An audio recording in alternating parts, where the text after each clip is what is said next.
देखिए दोनों पक्ष आदिवासी है, ये बात तो आपने कहा, लेकिन ये जमीन किसका वो देखा जाएगा ना। हाँ, अभी के समय क्या होता है ना, सीओ भी मिली हुई रहती है, फर्जी डीड दिखाते हैं वो लोग, है ना। हमारा ये आशीष मुंडा है, इन्हीं का जमीन है। ये लगातार हम लोग से गुहार लगा कि दादा मेरा जमीन लुटा रहा, मदद कीजिए मदद कीजिए।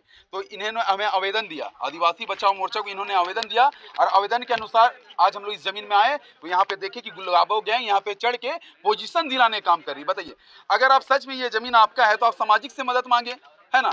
ये दलाल लोग को, गुंडा लोग को खड़ा करके आप बाउंड्री करा रहे हैं, यानी आप गलत है। बताइए ना, आपकी जमीन है, अगर आपकी मांग जायज है कि हमारी जमीन है, बाउंड्री होना चाहिए, तो आप सामाजिक लोगों से मदद मांगे ना। हाँ, जब ये सिविल में केस ये चल रहा, कोर्ट में केस, उसके बावजूद भी यहाँ पे दलाल लोग खड़ा होकर बाउंड्री कराया जाता है। क्यों? क्योंकि वो लोग गलत है। जिस प्रकार हम लोग आज वहां पहुंचे, हम लोग पहुंचने के दौरान मजबूर हो गए थे। लगातार ये थाना जा रहे थे भाई, आवेदन दे रहे थे। बीच में अभी मैं बताना चाहूंगा, 1 सप्ताह हो रहा है इसको थाना बुलाया जाता है, बेचारे ये थाना में बैठा हुआ है, इधर बाउंड्री हो रहा। बताइए ये कहाँ का न्याय है? वो काम रुक क्यों नहीं रहा है? प्रशासन तो वहाँ आ गई है उसके। देखिए कहीं ना कहीं इसमें थाना भी मिली हुई है, सीओ भी मिली हुई है। सीओ का मैं रिपोर्ट देखता हूँ ना यहाँ पे, तो यहाँ पे लिखते हैं सीएनटी एक्ट मुक्त जमीन है। बताइए ना, आदिवासी जमीन सीएनटी एक्ट मुक्त रहती है क्या? नहीं रहती है। यहाँ पे साफ दिख रहा है कि सीओ भी मिली हुई है, थाना भी मिली हुई है, यहाँ के सब दलाल भी मिले हुए हैं। तो क्या देखिए सीएनटी मुक्त लिखा गया? नहीं, ये तो आदिवासी का जमीन है। यहाँ पे सीओ के ऊपर भी कार्रवाई होना चाहिए, है ना। और थाना के जो प्रभारी है उसके ऊपर भी कार्रवाई होना चाहिए, उसके अगुवाई में यहाँ पे बाउंड्री हुई है। बताइए, भाई को थाना में बुला के और इधर बाउंड्री हो रही है, कहाँ का न्याय है? बताइए ना।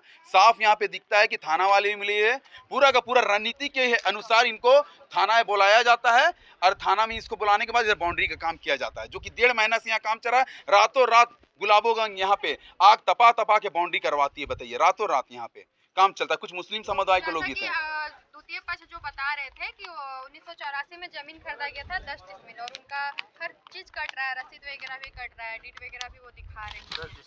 देखिए मैंने पहले ही बोला ना, इसमें सीओ का बहुत बड़ा खेला है, रसीद इनका भी कट रहा है।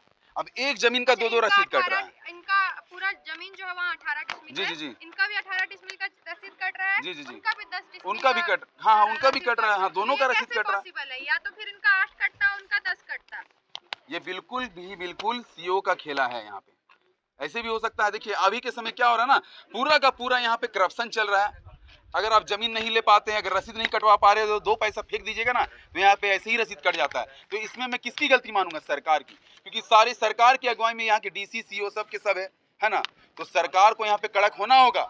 मैं माननीय श्री मुख्यमंत्री हेमंत सोरेन जी से कहना चाहता हूँ कि आपके अगुवाई में, आप यहाँ इस राज्य के मुखिया है, अगर आपके मुखिया में इस राज्य का कुछ नहीं हो सकता है, आदिवासियों का जमीन नहीं बच सकता है ना, तो आने वाले समय हम किस पे भरोसा करेंगे? बताइए माननीय श्री मुख्यमंत्री जी, मैं आपसे अनुरोध करता हूं कि ऐसे कई जमीन है जिसमें सीओ मिल के, दलाल मिल के, थाना वाले मिल के आदिवासी पीड़ितों का जमीन बेचने का काम करती है। ये लोग उस पर रोक लगाएं। ये नहीं लगता है कि दोनों पक्ष को सामने बैठ करके इस मैटर पे बात करना चाहिए? जब गलती अगर प्रशासन सीओ यहाँ के पुलिस पदाधिकारियों की है, जो कि नहीं तरीके से काम कर पा रहे हैं या गलत फर्जी पेपर बना दे रहे हैं, तो मिल करके बैठ करके इस चीज का समाधान किया जा सकता था।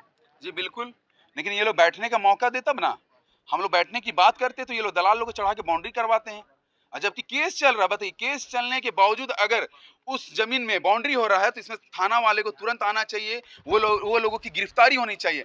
और गिरफ्तारी क्यों है? ये गुलाबो गैंग ना ही रैयती है, ना ही गांव के है ना, ना ही इस मौजा में आते हैं वो लोग। तो आप लोग है कौन? बताइए, है ना। तो जब आपकी जमीन नहीं है और आप इसमें एकदम सीना तान के खड़ा होकर बाउंड्री करा रहे हैं, यानी आप एक दलाल है, जो कि 1-1 हजार में बिकने वाली ये महिला गैंग चलती है। ये लोग की दलाल है। हम आदिवासी समाज से निवेदन करते कि हम लोग जल्द एक बड़ा बैठक करेंगे और गुलाबो गैंग के खिलाफ एक आवेदन लिखेंगे, और डीसी से हम लोग जल्द बैठने का काम करेंगे, और गुलाबो गैंग के ऊपर जल्द से जल्द कार्रवाई होनी चाहिए।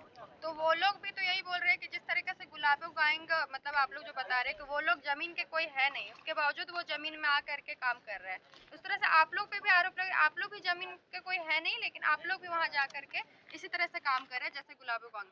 नहीं, देखिए हम लोग समाज के लोग हैं, पूरा समाज देख रहे हैं। आपके सोशल मीडिया के अनुसार हम लोग हर मुद्दे में नजर आते हैं, और हम लोग ऐसे ही नहीं जाते हैं। हम लोग को एक आवेदन दिया जाता है, आवेदन के अनुसार हम लोग जाते हैं, और हम लोग ऐसे ही नहीं जाते हैं। एसएसपी को भी हम लोग आवेदन दे चुके हैं। यहाँ पे रिसीविंग है, एसएसपी का है, देखिए, है ना। सारा चीज हम लोग देने के बाद जाते हैं। और हम लोग रैयती के साथ चलते हैं। ऐसे कोई आवेदन हम लोग को दे देंगे अब बोलेंगे बाउंड्री कराना, तो ऐसे नहीं, हम खतियान चेक करते हैं, सारा डॉक्यूमेंट देखते हैं, उसके बाद हम लोग को एक आवेदन मिलता है, फिर आवेदन पढ़ने के बाद हम लोग रैयती के साथ ज़मीन में चढ़ते हैं।